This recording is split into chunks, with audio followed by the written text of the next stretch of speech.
10 out of 10, we didn't want y'all. The ones who are passport bros, we didn't want. And that's on everything. In their white zaddy's footsteps by trying to colonize unconquered women in other countries with their passports? Are the ninjas doing what their white daddy did and taking their Traditional women? No, y'all want women y'all can control and abuse and tear down. That's what y'all. These other women in other countries, what white men did to black men when they came to Africa. Instead of the good book, it's a passport. Ultimately, I don't feel any type of way about the passport bros because you find your happiness where you find it. And if they have trouble dating United States, that is best suited for them. And I have no problem with that. And women, same thing. If you're finding a hard time dating where you live in a certain state or city or country, go someplace else. It's everybody's privilege. And I even just heard, like, there's this whole term about sexual tourism, and women got it real bad. Like, we're talking about the passport bros, but apparently there are places that women can go where it's like, pick your boyfriend for the week. I was like, what?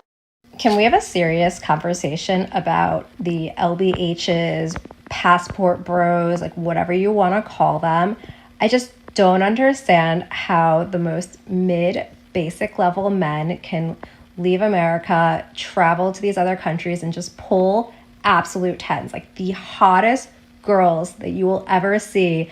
And these men, like men that we wouldn't even look twice at, are just pulling them and convincing them to date them. Like, I truly don't understand it. Can someone please explain to me how this is happening and how these men are able to get away with it? Also, like, how can we stop this? It's out of control, and it's getting to a point where it needs to be stopped.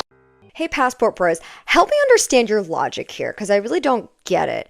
So you complain about American women, how they're of no value, they're just after you for your money, they just seem like too much work to get, not feminine enough or submissive enough. Your solution is to pack up all the things you know, leave all the people you love, move to a country you're not familiar with, to a place where their language might not be your own, in a new culture, to maybe meet a woman that will be very obviously into you because of your money. How is this? It just seems like a lot of work. If working to get a woman is the thing you're trying to avoid, that just seems like a lot. So I don't know if you guys follow the Reddit account of Passport Bros. I do. It seems like almost every post is about how it doesn't actually work. Women in these countries, they're going to use you for your money, but then have a more connection with the men that actually speak their language, men that are actually within their culture. They're just laughing behind your back because they know that they're just using you for your wallet, the thing you were trying to avoid by leaving America to begin with. Make it make sense. Passport bros flying into Medellin, Colombia, you're not welcome anymore. Things have changed. About 2 to 3 weeks ago, immigration has started a new process. If you are a single male, non-Colombian, flying into Medellin, they're going to take your phone and they're going to look at your Tinder, your WhatsApp messages, all of your messaging apps, photos, videos, reading your messages, translating them. So if you're coming here looking for tourism, you can and will be sent back to your country. The whole country has collectively been working together to try and stop this type of tourism. They don't want passport bros here. Really? So the passport bro movement is proof that men need women. It also speaks to how women don't give a crap and we don't need you at all. Men will say, well, how is this proof that we need women? Think about it. You're going to leave your entire country on a trip for kitty cat. This is beyond sad. And I love this for men. Now, I don't have nothing personally against passport bros. I'm not a passport bro myself, but in all honesty, men and women need each other. And I think the stark contrast between men is men don't go out here saying that we don't need women or we don't want women. Women are the only ones that are doing that. And not that I really have an issue with it, it just doesn't make any sense to me, because at the end of the day, there are some people who are going to be happy being single. There are some people who aren't. going to want a partner. But on the other end, there are also people who think they're going to be happy being single for the rest of their life until they actually have to live in their truth. If you don't support the passport bros, that's fine. But I just don't understand why you would be making a video about people that you claim that you don't care about. If you don't care about these guys that you deem as like lesser value than you, then why even make the video? Why even sit here and clown them?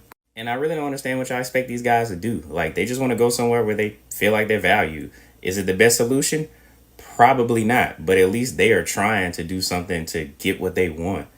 And, you know, a lot of women who hate on these passport bros, I'm just going to be 100% honest.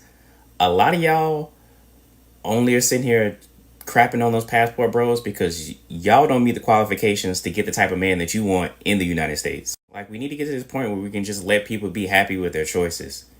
Date whoever you want, do whatever you want to. But if you're not getting the results you want, there's no need to sit here and talk about what other people do when you yourself are not getting the results that you want. Well, quite simply, all of the attention is no longer on them. You know, all of the validation is going out the window. It's, even though men are not saying anything, even though men are not saying a whole lot, it's a public rejection, because now we don't have anybody to pay attention to us. Now we don't have anybody to give us even a little bit of validation. And that's why you see women on social media talking about, can we bring back catcalling?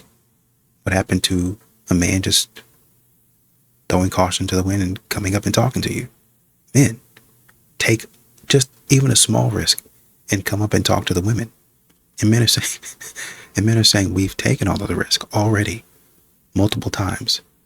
And each and every time, by and large, it did not pay off. So therefore, I'm going somewhere to where I think it might increase my chances of finding somebody. I may not. Some good, some bad might happen. But I'm going to go try my hand at something else. Period. I didn't know what a passport bro was until one of my recent videos did well. Now I have the misfortune of knowing what the fuck that is. And my only question is, who's going to tell them? Who is going to tell these men that American women are some of the last demographics of women to catch up with what we're talking about right now? You think Russian women are going to put up with your shit? You think Asian women are going to go 50-50 with you on the bill? You think French women are going to sleep with you just because you showed up? Oh, who's going to tell them? The reason why you can't find a traditional woman in America anymore is because there's no such thing as a traditional home or family structure because of the way our economy is fucking us all over right now. And I think it's ironic that American women, in response to this, are going, oh, I can make my own money and I don't have to have kids and go through the painful process of labor and raising children alone, and I don't have to pretend to like someone's grubby little son in order to make ends meet, in order to survive. I have literally all the options in the world. Oh, I'm going to be a career woman and I'm going to be alone. And men's response to this is, better renew my passport, because you guys are the ones who are afraid to be alone. You guys are the ones who would rather fly to a foreign country and find a wife than be alone. Let's talk about passport bros. Here's the first thing you need to know about these walnuts. Have you noticed that the ones who are chanting passport bros are the same ones that are also chanting about how they don't want to pay for dates? So they basically want you to believe that they can't afford dinner, but they can afford a passport and a flight out of the country. Second of all, they're in for a rude awakening, and I'm kind of here for it. We all know that the bar is in literal hell in the United States, and they are going to find that when they leave the United States, that women's standards are actually higher. So the only women they'll be getting are the ones that they're paying for, or women from impoverished areas that are desperate. And if you're thinking, damn, that sounds predatory, you would be right. This girl does not cook. She does not clean. Yes, I do. I do cook and clean. I cook and clean on girlfriend level, not on wife level, okay? When I'm the wife, I will start doing more. Now I'm girlfriend. What do you want me to do? Cook for you every day when I'm telling you you're crazy? That is what it means I cook and clean on the level at which I am, which is a girlfriend. Y'all still dealing with this bullshit because we out.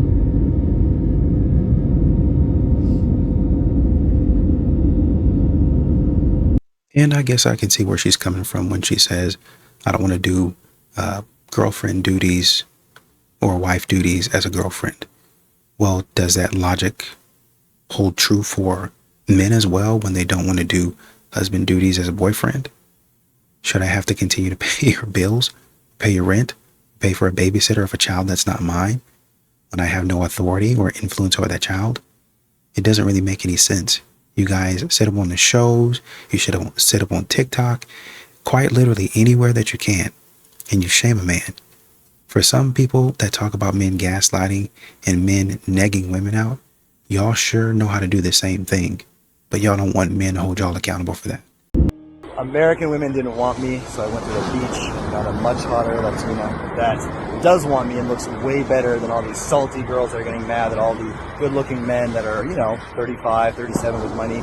She is 20 years old, by the way, are leaving behind the masculinity, leaving behind the entitlement for beautiful, feminine, submissive. Black men back in the day weren't like this. Growing up, I actually never saw young Black American men in Thailand. I always saw older Black men, usually always retired vets. And yes, they were married to Thai women, but there was always this like mutual love and respect for Black women. They always respected us here. Like, in fact, they all looked at me like I was their niece or little sister. Like, your people on the other side of the world should make you happy. Should like spark something in you that like, you're on the other side of the world. Why are you making hate pieces and think pieces about Black women? Your mother looks like me or a variation of my skin complexion. Why do y'all dislike Black women so much? Now, this is not all Black American men, but y'all passport bros, stop with the, oh, Black women are following us here to Asia, to Thailand. Again, I've been living here for 14 years since I was 16 years old. So I know what I'm talking about when I tell you, you weren't here, okay? This was 2011. You weren't here. You weren't thinking of Thailand. You probably didn't even know where Thailand was on the map.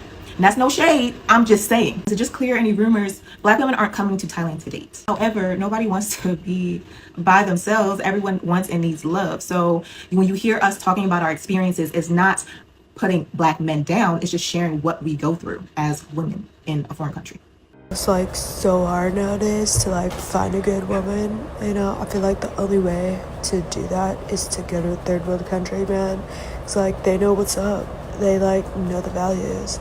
And I just like really want to take advantage of a young woman from a third world country and like dangle a pathway out of intense poverty like in front of her face so that like I could take her back home with me and like take her to a place where she has no family and friends. And so that way if she wants to leave me, like she can, bro. And like that way I could like have a mommy maid forever. And like what I really want in life is to like book my mommy maid forever, bro. Doesn't that sound like amazing? American women. Listen, PSA, nice guys are winning, okay? We don't want the mean guys. We don't want the players. We don't want the bad boys, okay? We need the men who are doing nice things. Where are the lover boys? This is a lover boy all call. If you're a lover boy, get in them comments. Do you want to know the real reason that guys have given up on dating and stopped pursuing women and why relationships are failing? It's because when was the last time that you can even think about, whether it is someone that you know or you personally, that the good guy actually won in life? Because you have men out here that are working 80 hours a week to provide for their families. You have men out here who are pursuing women casually. They are, showing up. They are doing the dates. They are doing the flowers. They are planning the vacations. They are, emotionally in tune. And if they're not, they're going to therapy to figure it out. They are everything and more that women can ask for. And guess what he gets? He gets dumped. Do you know why he gets dumped? Because he's boring.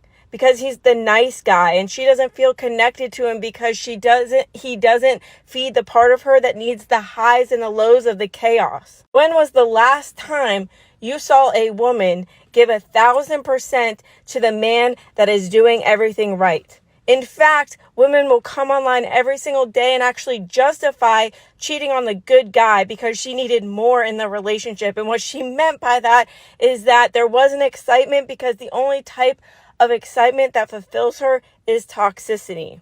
Do you want to know what happens to those good guys or those real men or those solid, wholehearted, don't lust after women, don't cheat, don't lie, don't steal. They just work their ass off. They give 1,000% every single day. They end up divorced with nothing.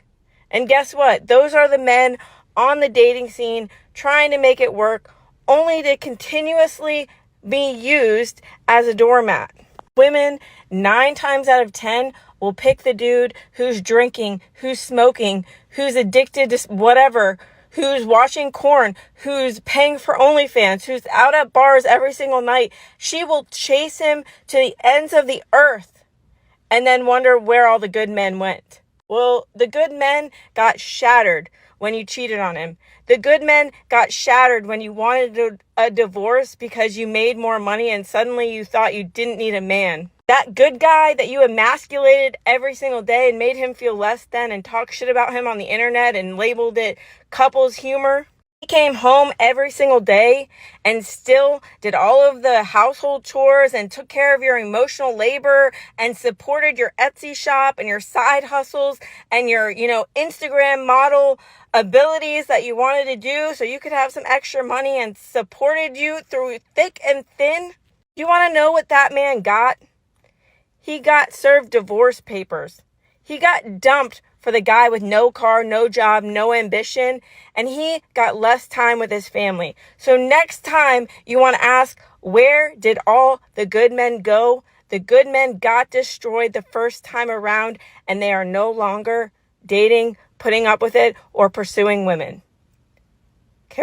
The key word here is toxicity, because I know they like to give nice guys a bad rap or give them a hard time for being boring.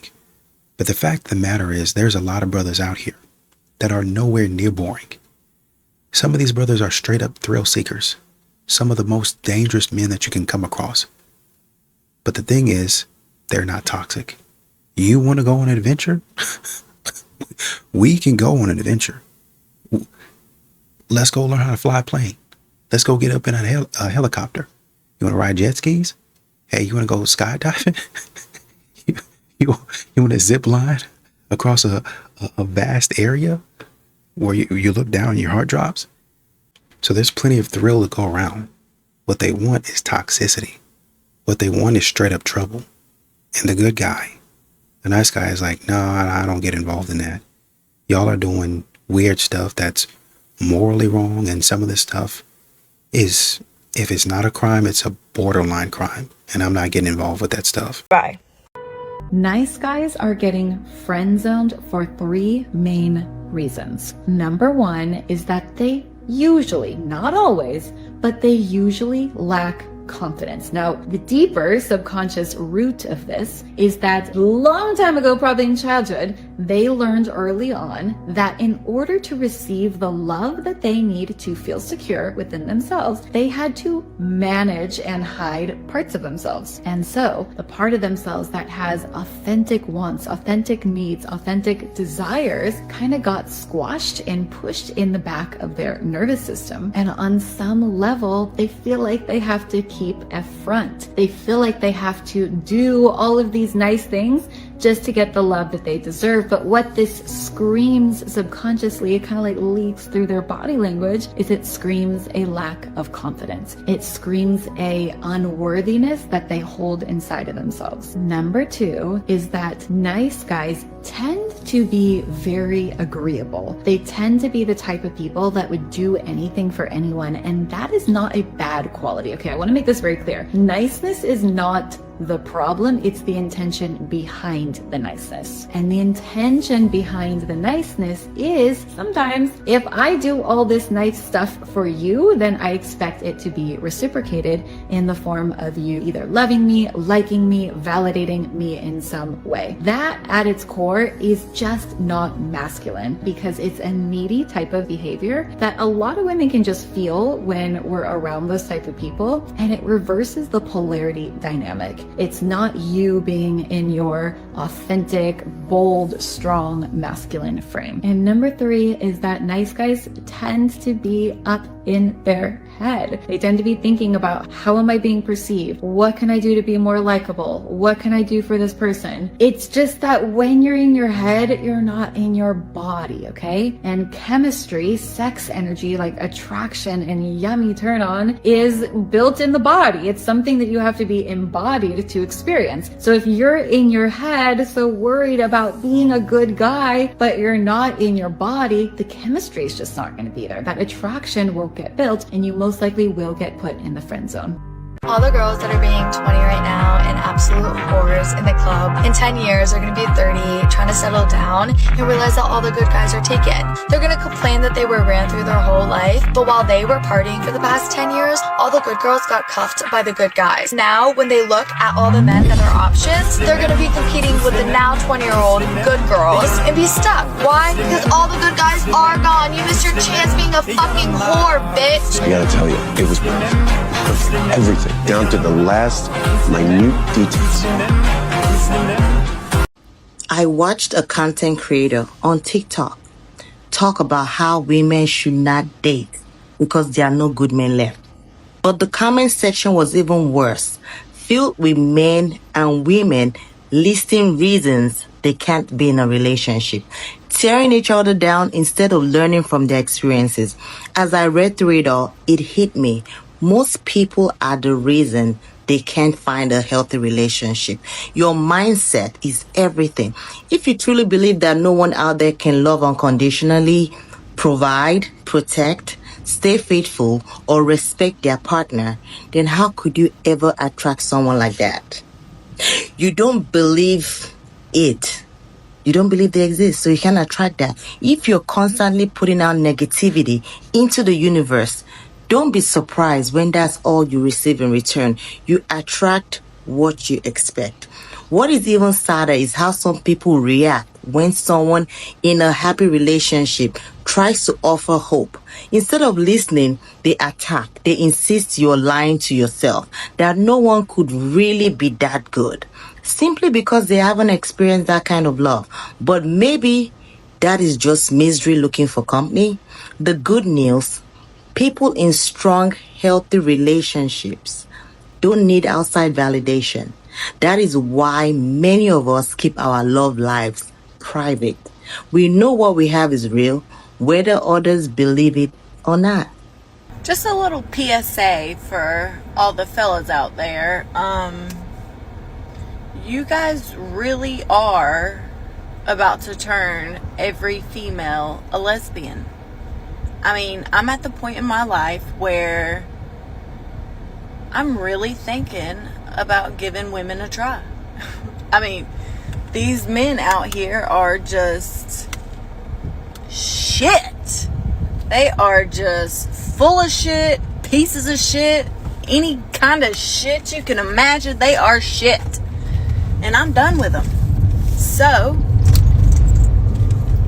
any ladies that might be interested, hit me up, because I'm on the verge. I'm on the verge. These men have just pushed me over the edge. And I might be here for it, baby. I might be here for it. To be determined. I figured it out. I know why good guys finish last.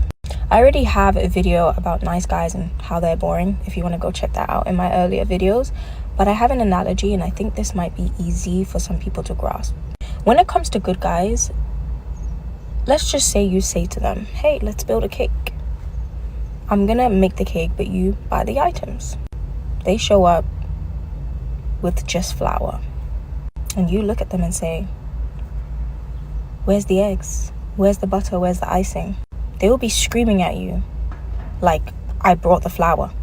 That's all we need, the flour. And you're like, but how are we gonna make the cake with just flour?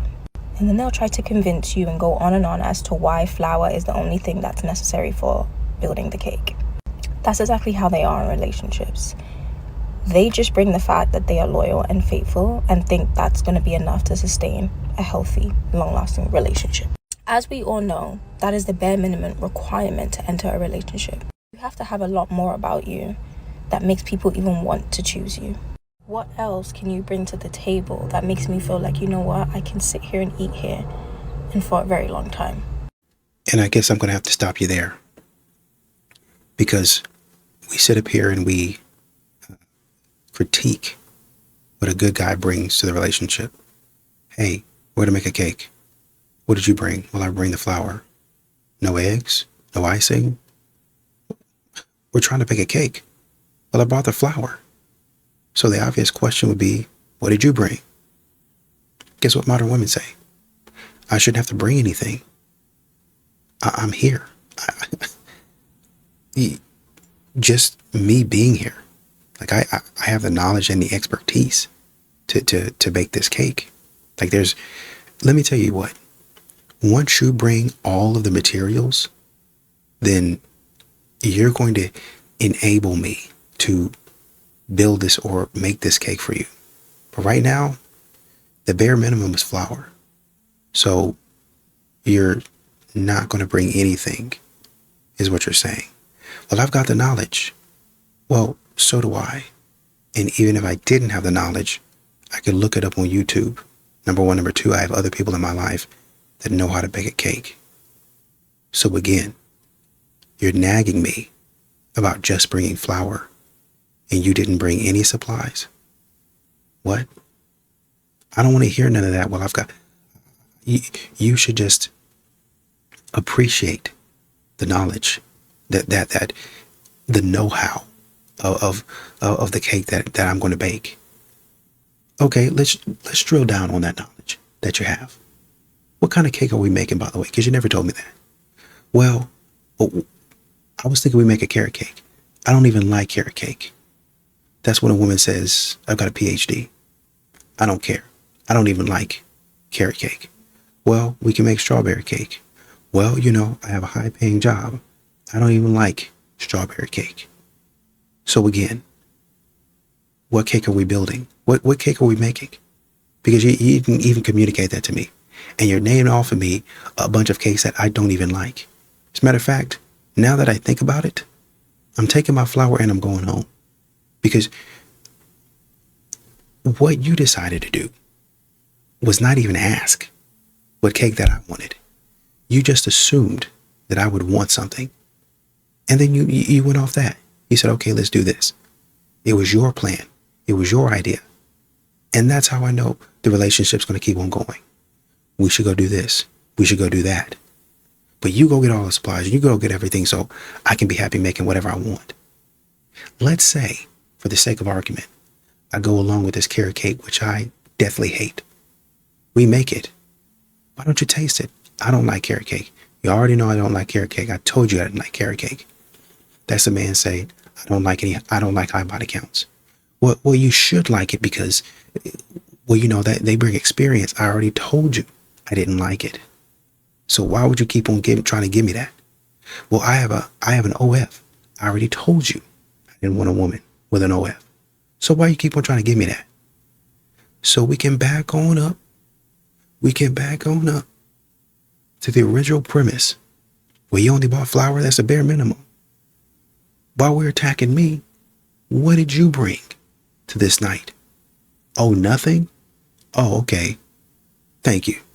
Be quiet talking to me. It's sad to see this shit in this world that a fucking guy gets turned down for being a nice guy and then wants to treat a woman right. That is fucking sad. It honestly is. Grow the fuck up. Here's why no one wants to date nice guys. It's because being nice is not the same thing as being kind. When you're nice, Your primary motivation is getting people to like you. So you say all the right things and you're not mean and you don't stir up any trouble. Whereas being kind is trying to make people's lives concretely better in the long term. In order to get anything done in this world, you have to be willing to ruffle some feathers. Telling people stuff they don't want to hear, being selfish with your time, making necessary sacrifices. And nice guys really struggle with doing this. How much people want you in their lives is always a function of how much value you bring to the table. The other more important thing is that when you're compulsively nice, there's this inability to disagree with people, especially people from whom you really want validation. This can be for small things, but also big things like lifestyle choices or what you want out of your future. And a lifetime of not being honest about what you really think and feel and just going along with things you're not really okay with builds up a lot of resentment.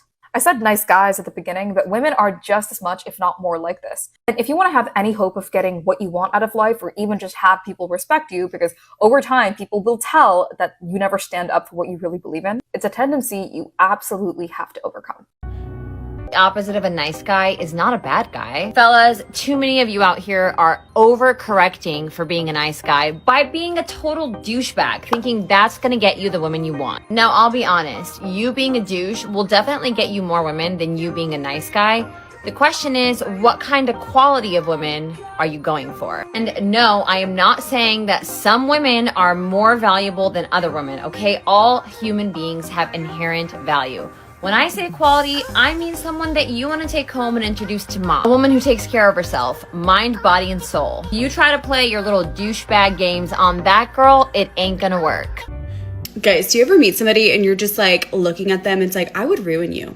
I would absolutely ruin you. Like, you are so pure. And I don't say this about men, okay? But this guy that I was talking to, it's like, I'm so sorry, but I don't even want to put you through that. Like, I don't even want to put you through my literally insaneness. Like, ask my ex. Like, he still deals with it to this day.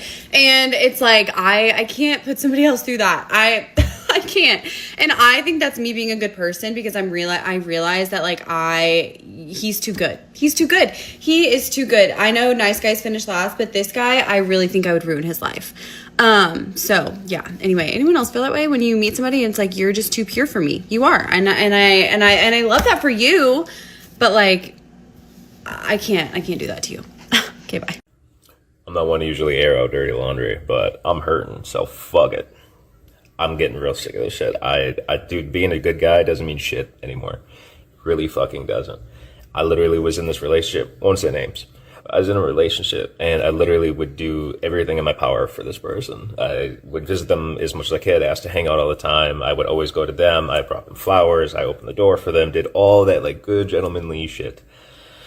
Just to find out that after things getting rough in our relationship, we decided that we weren't going to be together anymore, but we were still trying to work on things. But I was also being ignored half the fucking time. And so eventually I just kind of stopped trusting this person after all the fucking lying, all the bullshitting. But I still love them. And I still love them right now. Even after all this crazy shit, I still love them. I don't want to. And I don't want shit to do with them ever the fuck again. But this person had a kid and we got to hang out and I love this kid and I fell in love with this kid and this kid really liked me. And it sucks is because now it feels like I have two sons in my heart. The one I had before I met this person and then the one that isn't even biologically mine. Love the kid to the ends of this world. And the problem with this fucking person is that they have no accountability for the shit that they do wrong in their fucking lives. So they always pointed at me and blamed me for everything and treated me like I was a crazy person. Not only 2 days ago was this person on the fucking phone with me telling me, I want us to be boyfriend and girlfriend. I love you. And just to find out, I knew some shit was up. That she was talking to someone else this whole fucking time. Talking to someone else this whole fucking time. And you wanna know what's crazy? We share the same first name. That's not a crazy red flag, is it? That's not clearly issues, is it? And then I'm doing the right thing. And I'm sorry, like that may not come across as the right thing. But if I know someone's being cheated on and I'm also being cheated on, I'm going to reach out to that person and let them know, hey, this person is fucking us both over. You might want to know. You can choose to trust her. You can choose to trust a stranger. Call's yours, my guy. I'm just going to be nice and let you know what the fuck is going on. That we're both being taken for a ride. And you want to know what I get for that? I call my ex-partner out on the bullshit because I knew they were lying to me the whole time. I'm not talking to someone else. Nope. Called him out and said, I knew you were. And we share the same first name. That's pretty fucked up. I get called crazy. I get called all these fun things. And I was told that I ruined something that made her happy. That's what I get told. I get told that I ruined something good for her.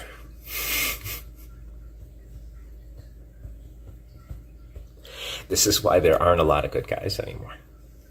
Because shit like this fucking breaks you. And you want to know what the crazy thing is? Yeah, I don't want to talk to another fucking person for the rest of my life. I'm dead serious. This shit, I'm tired of this shit. I really fucking am. And if you're watching this, you're a piece of shit. And I hope someday you wake the fuck up. For you do this to a bunch of other good dudes, which you probably have already done to a bunch of good dudes. Good luck fucking sleeping at night.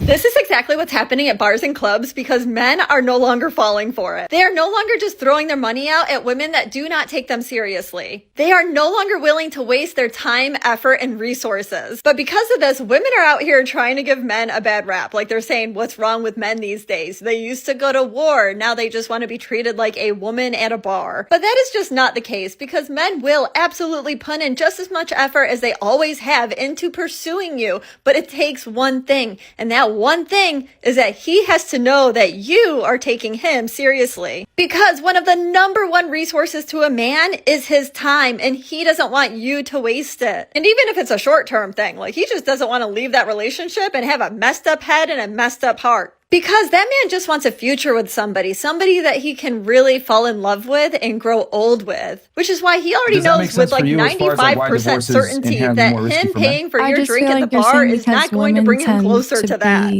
The person who initiates a divorce, correct? Yes. That's why it's riskier for men. But why do women tend to end divorces?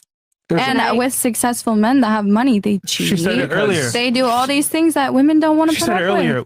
It's a feeling. Feelings change from day to day. Yeah, so I could have been in love with the person at the moment, but if that person is no longer treating me well just because we're married, I have to say no. That's the point. Because he can't be a good husband. So as a man, that's all I'm asking. If I marry you and you decide, you know what, he's not the guy I thought he was anymore. See half my stuff, and maybe is there no risk without reward? You married me, right? No. So once again, this is why you wanted to marry me. Don't want to get married. You loved me enough that it would be worth it to you to marry me and take the risk. Hold on, stop the show. You just basically admitted it with your own words. Why guys don't get married? Gentlemen, if you're in your 40s and you're single, your dating value market is at an all-time high. And I'm not saying this just to hype you up, but I have spoken to a lot of my clients who are 40 plus and they don't see their own value. Here are some problems that I see. Number one, you focused on your increasing age when the woman hasn't. If you're young at heart, you can be 70 and still find a catch. In therapy, I call this a limiting self-belief or age excuses, to be blunt. Secondly, you're over 40, but you're just done with all the BS. You have just been through so much that now you have this overreactive BS radar. And lastly, if you're 40, single, unmarried, or divorced, women will wonder if you are traumatized. Make sure you call it out and set your intentions clearly and confidently. What I noticed lately is that a lot of men rather stay single because they're tired of giving their everything and ending up with nothing.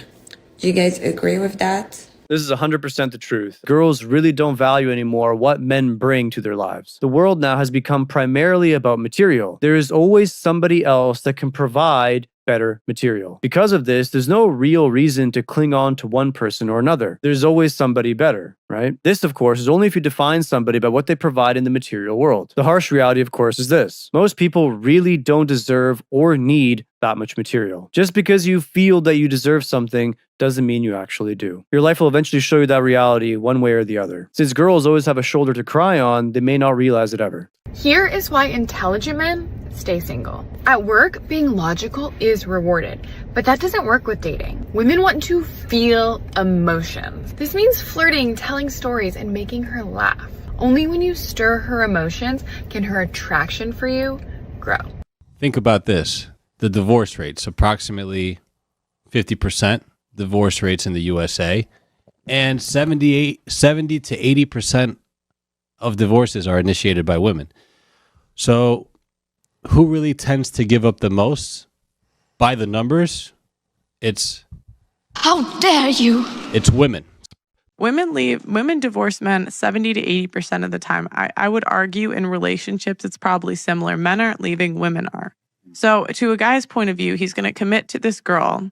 And what does he get? He doesn't get purity anymore. You know, these hoes.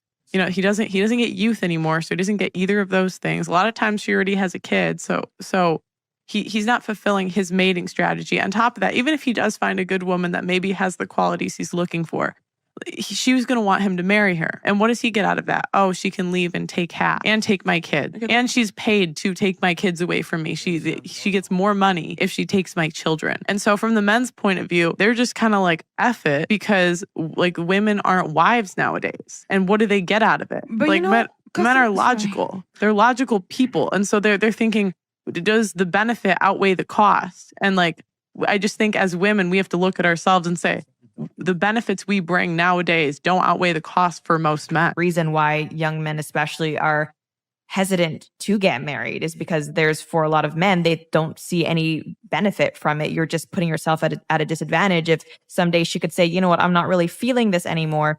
I'm going to divorce you, but you're still going to be responsible for paying for me for the rest of your life. Like I said, I'm pro prenup, and alimony is not gendered. It's literally a formula in most states. And so in a situation, I do think like, yeah, if a man wants to get married, you should think about this. You should think about this possibility. But I don't think that it's fair that a woman who has given up so much in order to be a homemaker shouldn't have any, shouldn't have anything. She should just be left on the street. I told my husband I wanted a divorce. And this would probably shock a lot of my friends and my family because I hadn't told anybody. I have been searching for something in my relationship that we don't have for the whole time we've been married, which has been 10 years. There is not a single thing about my husband in and of himself that I do not love. Let me be very clear about that. He is the most self-disciplined, loyal, hardworking, good person that you could meet on this planet. This is exactly why so many men don't want to get married. Because they could be the most loyal, hardworking, honest, good man, but then they end up divorced. That is scary because if he's literally doing nothing wrong, then what can he fix? But here this man is. He's already doing everything. What's even worse is that this has been going on in her head for 10 years. He probably had no clue. And then she'll give him 6 months to somehow fix it after it's been going on for more than 10 years.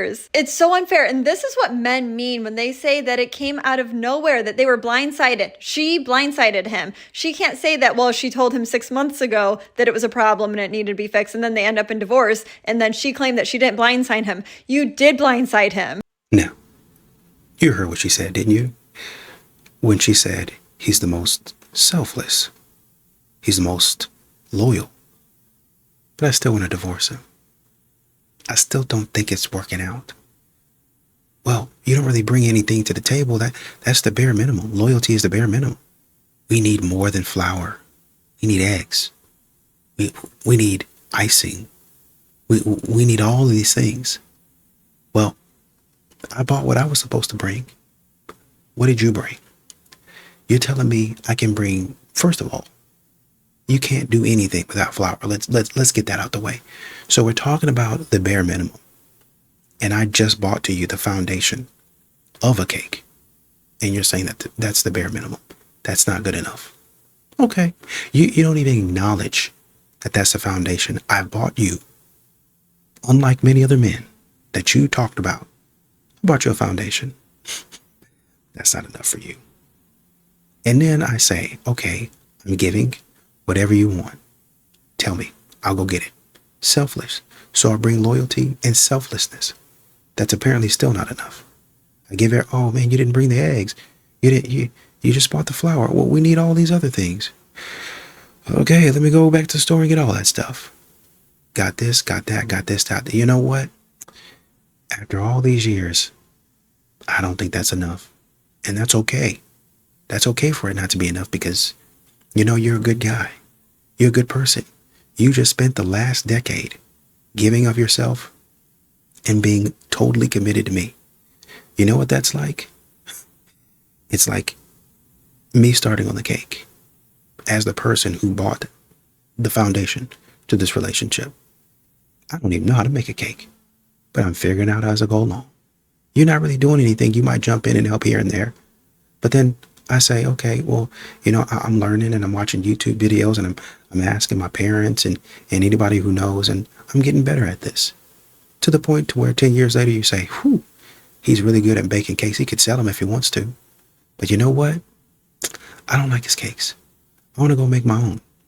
Well, the funny thing about that is you could have been helping me, but you decided to go off and do whatever it is that you're doing. So you never really truly helped in this relationship. You just focused on yourself. You focused on what you wanted to do. But the good guy's the problem. Y'all see what you're saying when you start talking about stuff and trying to blame everything on the man? I get that you're probably trying to help, but enough is enough. Y'all sit up here and say the man ain't doing nothing. I baked the cake. I went and got the supplies for the cake, even though I didn't know what the heck I was doing, and I made it work. And now I'm a master at it. And now you sit back in my face and tell me I don't like this cake. I want to go make my own. You never let me help out with the cake. That's because you never wanted to do anything. You always wanted it your way, how you wanted it, when you wanted it. But keep on telling me that I'm not giving enough. Keep on telling me that I'm giving the bare minimum when I give loyalty. Keep on telling me I'm giving the bare minimum when I'm giving selflessness. What else are you going to tell me? It's bullcrap. For some reason, that seems to work. If you were to ask if you were to ask an attorney, what is the single biggest financial agreement me as a man am going to get into in my entire life? Marriage. Is it my house or my car? It is your marriage. Yep. And yet you are far more informed on the financial details of your car and your house than you are in your marriage. In your marriage, you will get married with no education, no prenup, no nothing. And I recommend people go speak to a divorce attorney before they get married so that it helps them stay married. I also think this is going to be really Well, controversial. most people get married broke though, so it does For sure. like a prenup ain't. Yeah, gonna do it. a lot of people do. Yeah. Yeah. Here's another thing. I will say this. I think prenups will help marriages stay together in a lot of cases. Very similar to how you'll see in neighborhoods where people have fences and there's like dual gun ownership, that you have the lowest level of crime because people like, no one's going to rob us. It's like we have boundaries. I think when people have boundaries, like they understand the boundaries of the world. You have boundaries. Your wife doesn't cheat on you. You don't cheat on your wife. That is a boundary. No matter what people say, you have boundaries in your relationship. Oh, we for sure Right. do. If your wife's like, hey, I just want to let you know, assalamu alaikum, I've converted to Islam. Yeah. This is a problem, honey. Yeah. We got to deal with this. That's a boundary. Yeah. Having those boundaries helps a relationship. Having it like where there is no incentive for someone to break out of the relationship through a prenup, the prenup should de-incentivize both parties from divorcing. Or the prenup should de-incentivize both parties from cheating. If you do that, I think that can actually help the situation. And so that's where there's a problem. It's like men are now getting married at 30 and they're getting married to women who don't really want them, who are like settling. Sheryl Sandberg, she had the quote is like, hey, when you're young, date them all, date the hot guy and the fun guy. But when you're older, date the guy who thinks that taking out the trash is sexy or whatever. And it's like, bro, I'm supposed to wait while you run through all these dudes. And then when I'm 30, I'm going to settle down with you after you've been through all these, after you've rocked the bartender. I'm like, I'm not going to wait. That's crazy. So there's a 56% divorce rate and 80% of divorces are initiated by women. So whenever 80%. So when I was 70 to 80%, whenever I talk to women about this, their obvious next reaction is, well, of course, because it's the men's fault. The men do this, the men do that, the men do whatever. And I'm like, okay, what if we ran an experiment where we controlled for men? So a way to do that would be to look at same-sex couples, gay men and lesbian women. What is their divorce rate? So what should happen is, if it's men's fault, is that homosexual men should get divorced at a higher rate than lesbian women. And the opposite is true. Lesbians get divorced at twice the rate that homosexual men do. So when women don't even have men to blame, they are leaving marriages faster than men are. That shows that there is an issue. Where does that issue come from? I personally believe it is stimulus, that it comes from the incredible amount of options that women believe they have from social media and from dating apps. Do you think that, my opinion would be, women are more emotional than men? Sure. And when you're emotional, you make emotional decisions? Yes. You also make things up. You also like you looked over at a car and there was a girl standing by it and your wife's like, why are you looking at that girl? And you're like, I wasn't. It's like, why are you lying to me? I was like, I'm not lying to you. I wasn't even looking at her. That kind of thing where it's just made up, that may be more prevalent in lesbian relationships than in homosexual relationships, which is part of the reason why. That's just a theory why that's happened. I've definitely been in relationships before where a woman feels something and now she starts attributing my theory would be to just me. emotions. Like I just think for sure you just make spur of the moment decisions when you're emotional. Right, but what you wouldn't see though then is a decline in marriage and then a 56% divorce rate if that was something that the problem is there's issues that always happen, but then when social media came out, these issues got exacerbated, and the exacerbation is because of the social media. The study that I meant to bring up to you before is the GSS does this study where they looked at the average number of sexual partners for women that cheated in a relationship and the average number of sexual partners for women that did not cheat, so before marriage. So they did this survey. And I would have a group of 10 girls there, and I would say, do you think that body count matters as far as cheating in a relationship? And of course, all the women are going to say no. Of course it doesn't matter. I can sleep with 50 guys before I'm married. I would never cheat on my husband. And I'm like, so if I did a survey with 7,000 women, what I should find is the women who cheated should have the same previous number of sexual partners as the women who don't cheat, right? Is that what I should find? Yeah. And if it was 10% more, that would be a little variance. A little variance. If it was 50% more, that would be pretty significant. Yeah. It is 230% more. The women who cheat in relationships have had 230% more sexual partners than women who didn't. That is statistically significant and incredibly offensive, Ryan. Yeah. If you think about that, if you explain that concept to women, that is horribly offensive. What do you mean? There's actual data that shows that you can't turn up into a housewife.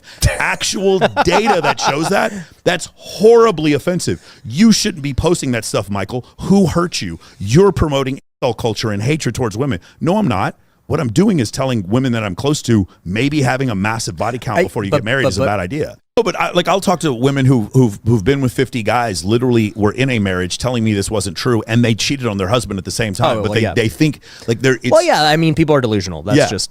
You know, Sadia Khan, life. she has this one clip that went viral, which basically she was talking to Lewis Howell, and she says, I believe that women cheat more than men, but women don't admit that it's cheating. They're like, when a woman cheats, it's like, no, he wasn't validating me, so it's not cheating. That part has gone up because of discontent of thinking like, this is what the ideal life is. I see this guy or this girl and, you know, everything looks perfect on social media and my life's not like, so it's social media has made comparing, you know, this thing that now is causing more, dissatisfaction with your life when it's just. In general, there's more dissatisfaction. Yes, of course. Yeah. Because we don't have gratitude, because we don't live in a survival scenario anymore. You have gratitude because, I mean, I saw your sales team is right next to your office. I do the same thing. One of my sales guys lives with me. Right? Yep. My next door neighbor, 2 more sales guys live over there. Yep. I'm so grateful that I'm changing their lives too. And I'm so grateful when guys come back to me and like, hey man, you changed my life. You've really helped me a lot. There's a lot of people in our situations that would be like, all of my needs are cared for and I'm just dissatisfied with life. You'll see that, like a great example would be the Charlie Sheen situation. Highest paid actor on television. Everyone thinks you're good looking. Everyone thinks you're funny. And you're literally playing yourself on TV. Like, think about the amazing validation you get from that, where you win awards and you're getting paid more than everyone else. So what do? Do you show gratitude or no? Do you go have unprotected sex with stars and smoke crack until you get AIDS? That's what he actually did. That's a complete and total lack of gratitude for your situation.